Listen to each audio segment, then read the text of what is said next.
uma obra que ela é movida pela emoção, as emoções não envelhecem. Uhum. E ela mantém um respeito à tradição, mas trazendo, por exemplo, no ato da comunicação de Ariano tem algo que eu defendo o tempo todo: a simplificação. Ele sabia que comunicação pressupõe entendimento, então ele era um excelente comunicador, porque tudo que ele falava todos entendiam. É diferente. A gente vive num país tão desigual, Rembrandt, que a gente convive com muitos analfabetos, analfabetos funcionais, mas na outra ponta tem alguns privilegiados que tiveram acesso à educação de qualidade e que usam um português inacessível. Acredita, é mais fácil alfabetizar alguém do que tentar simplificar esse tom rebuscado que algumas pessoas têm e que acham que isso as torna superior, sabe? Torna essas pessoas superiores.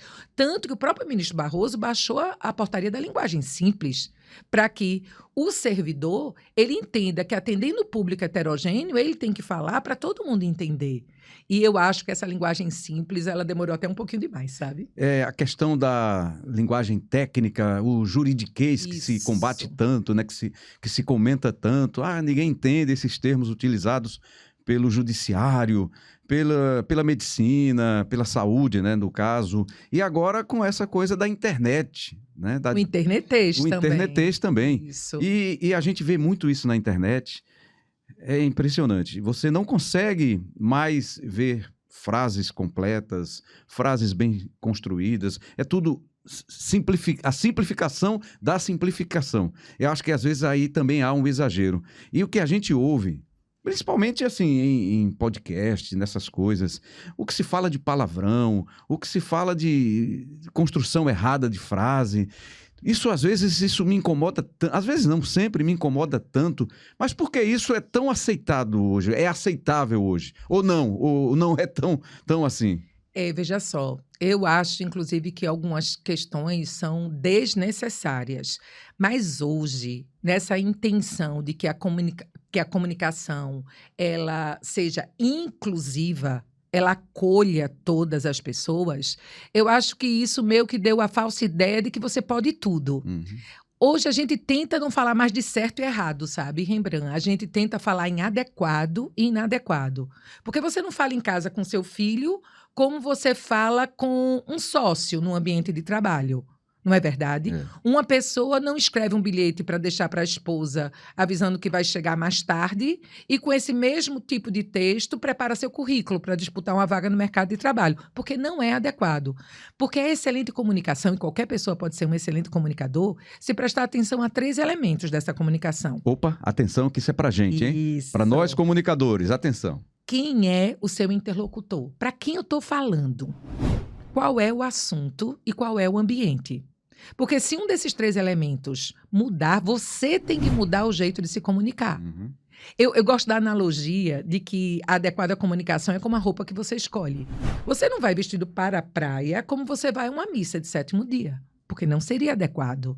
Então, a questão da adequação, de você observar que entre seus pares, 2 juízes conversando, tudo bem que usem latinismos, aquelas expressões em latim que são muito típicas dessa área, não é? 2 jornalistas conversando podem falar de foca, de lide, não é verdade? Termos utilizados ali, entre eles, na profissão Os deles. pares. Mas assim, você fracassa como comunicador quando você não respeita um público heterogêneo que está escutando você.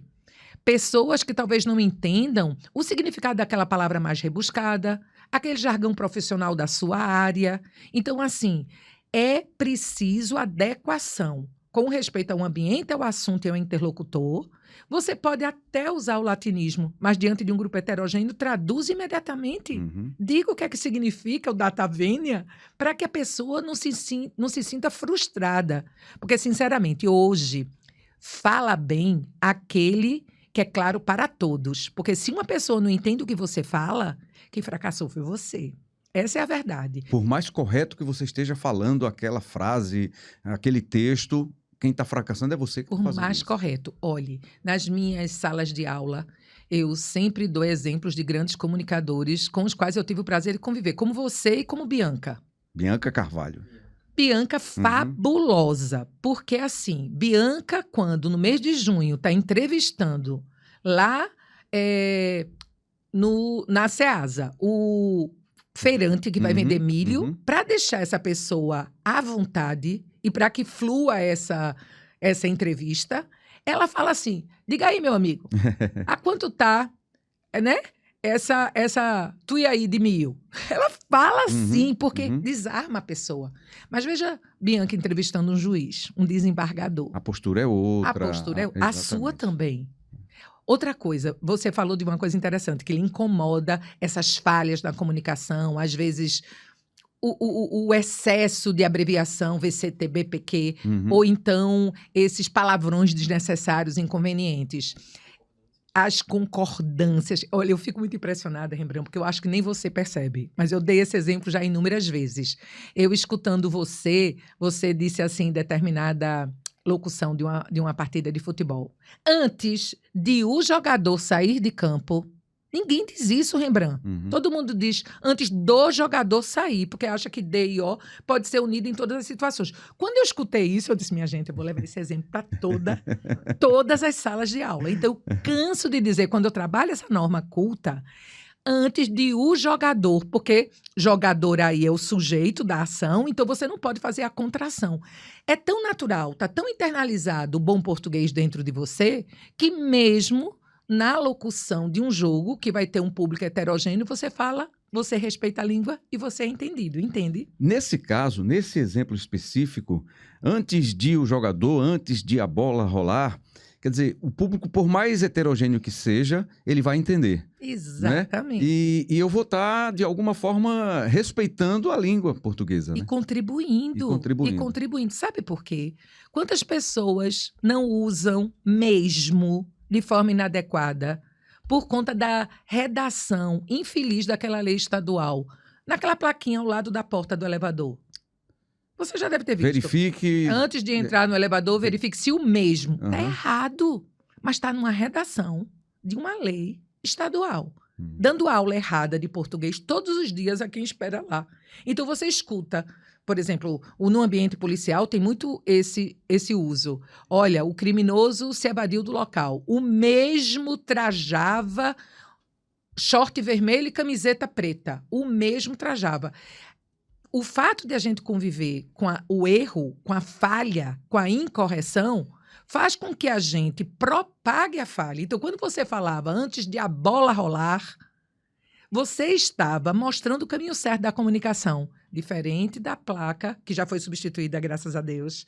Ela já está correta. Na maior parte dos ambientes pelos quais eu passo e vejo lá a placa, eu digo, minha gente, manda pedir a placa nova, porque as pessoas precisam ter o direito de conviver com o texto certo, não é? Desculpa, e como é o texto certo nesse caso, professora? O texto seria, antes de entrar, verifique se o elevador encontra-se parado neste andar.